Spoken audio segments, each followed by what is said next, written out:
সবসময় একরকম রান্না ভালো লাগে না, কখনো কখনো ওই গরমে পাতলা ঝোল নিরামিষ খেতে খুব ইচ্ছে করে। যেমন আলু, পটল, কাঁচকলা দিয়ে কালো জিরে ফোড়ন দিয়ে একটু ঝোল ভীষণ ভালো লাগে।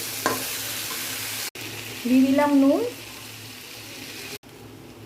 দিলাম জিরে গুঁড়ো, দিলাম হলুদ গুঁড়ো। এবার জল দিয়ে দেবো।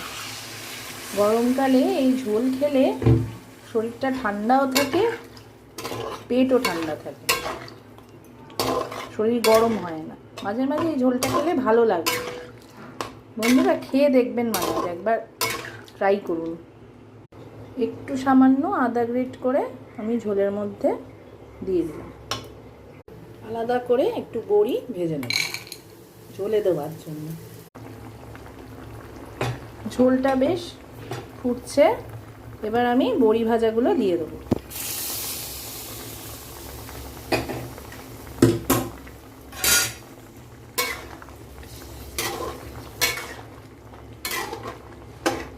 ঝোল মোটামুটি রেডি হয়ে গেছে।